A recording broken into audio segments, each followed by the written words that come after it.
Have you ever stopped to ask yourself why waiting to have sex might be important? It's a question that lingers in the minds of many, yet is often left unexplored. In a world where instant gratification is the norm, the idea of waiting for anything, let alone sex, seems almost foreign. But what if I told you that there's more to it than meets the eye?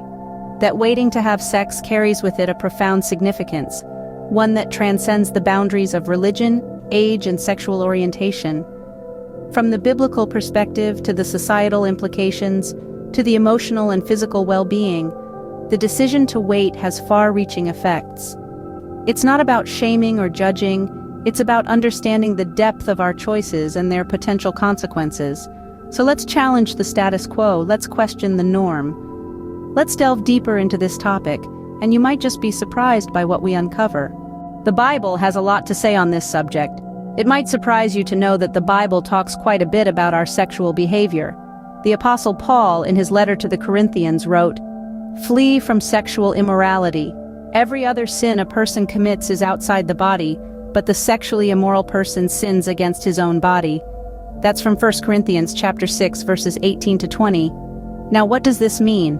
In essence, Paul is saying that sexual immorality is a unique type of sin, one that directly impacts us, our bodies, and our spiritual well-being. We also have Hebrews chapter 13 verse 4 states, "Let marriage be held in honor among all, and let the marriage bed be undefiled, for God will judge the sexually immoral and adulterous." Here, the Bible is clear that sex is to be reserved for the sacred bond of marriage. It's not just a physical act, it's a spiritual connection, and when it's used outside of its intended context, it can lead to harm and heartache. So why does the Bible place such a strong emphasis on waiting to have sex? Well, it's about more than just rules and regulations. The Bible teaches us that our bodies are not merely physical vessels, but spiritual temples. When we engage in sexual relations, we're not just connecting with someone physically, but spiritually as well. This is a profound and intimate connection, one that should not be taken lightly. Therefore, the Bible encourages us to wait, to ensure that this connection is made within the sanctity and safety of a committed, loving relationship. In a world where instant gratification is often the norm, waiting can seem counterintuitive. However, the Bible offers us a timeless perspective, encouraging us to prioritize long-term fulfillment over short-term pleasure. It encourages us to respect ourselves and others, to honor the sacredness of our bodies, and to approach our relationships with care and consideration. So as we can see, the Bible provides a strong foundation for the idea of waiting to have sex. But why should we heed these biblical principles? What value is there in waiting, you might ask? Well, let me provide you some examples. Firstly, waiting to have sex allows for the building of a stronger emotional connection. Without the physical aspect of a relationship coming into play too early, you're given the opportunity to truly get to know your partner. You learn about their likes, their dislikes, their dreams, their fears. You discover their quirks and idiosyncrasies. This deep emotional bond that you form becomes the bedrock of your relationship, a solid foundation upon which everything else is built. Secondly, waiting helps avoid potential negative consequences. This isn't just about the physical consequences, although those are certainly a real concern. We're also talking about the emotional fallout. Engaging in sexual activity too soon can lead to feelings of regret, guilt, or even a sense of being used. Waiting helps ensure that when the time comes, it's a mutual decision based on love and respect, not lust or coercion. Thirdly, waiting is a way of respecting one's body and values. It's about understanding that you're worth more than a fleeting moment of pleasure. It's about recognizing that your body is a temple, as the Bible teaches us, and should be treated as such. This doesn't mean that sex is bad or dirty. On the contrary, it's a beautiful thing when shared between two people who genuinely love and respect each other. Finally, waiting is a testament to the strength of your convictions. It shows that you're not swayed by societal pressures or the heat of the moment. You're willing to stand by your beliefs even when it's tough, and that's something to be proud of.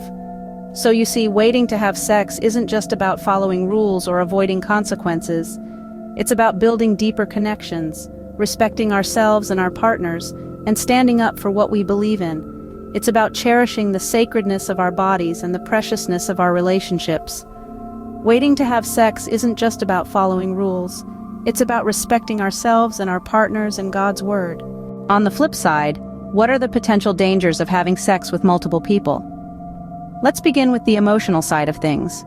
When we share intimate moments with someone, we're not just sharing our bodies, but our spirit and hearts as well.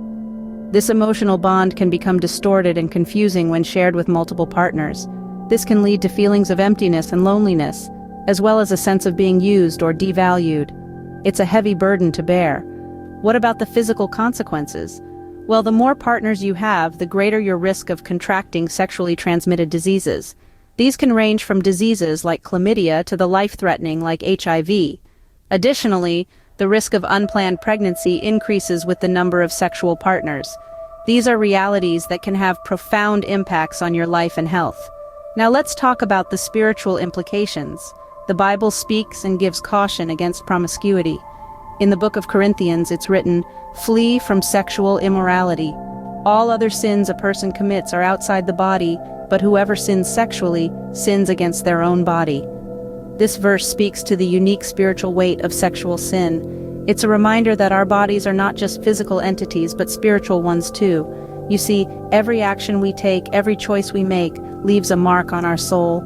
When we engage in promiscuous behavior, we're not just risking our physical health or emotional well-being, we're also risking the purity of our spirits. It's important to remember that this isn't about shaming or judging anyone. It's about understanding the potential consequences of our choices. It's about making informed decisions that respect our bodies, our hearts, and our spirits. So, is it worth it? Is the fleeting pleasure worth the potential heartache, the health risks, the spiritual toll? Only you can answer that question for yourself. But remember, your worth is not defined by how many people you've been with.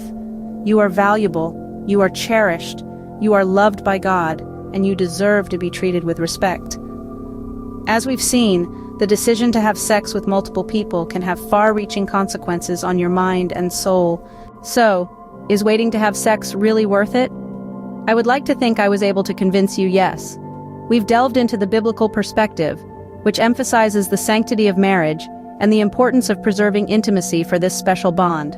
Remember, the Bible encourages us to flee from sexual immorality, not to suppress our passions, but to channel them towards a relationship defined by love, commitment, and respect to you and your partner and to God's design for sex. We've also explored the intrinsic value of waiting. Waiting isn't just about saying no to immediate gratification, it's about saying yes to something more meaningful. It's about making a conscious decision to save something precious for someone who is equally precious to you. It's about understanding that our bodies are not objects to be used for fleeting pleasure, but vessels of love and respect. And let's not forget about the dangers of promiscuity, the emotional toll it can take, the risk of diseases, the potential for heartbreak. It's not about judgment or stigmatization, but about understanding the possible consequences and making informed decisions. It's important to remember that this isn't a call to shame or judge those who choose to live their lives differently. It's about providing a perspective, a viewpoint that highlights the potential benefits of waiting, of cherishing intimacy, and of respecting the sacredness of our bodies and our hearts based on what God has taught us. In essence, waiting to have sex is about more than just physical intimacy. It's about emotional and spiritual connection. It's about fostering a relationship built on trust, respect, and mutual understanding. It's about realizing that the most profound connections are those that are nurtured over time, not rushed into. In the end, waiting for sex until marriage can be difficult. We're often tempted to choose what will give us instant pleasure.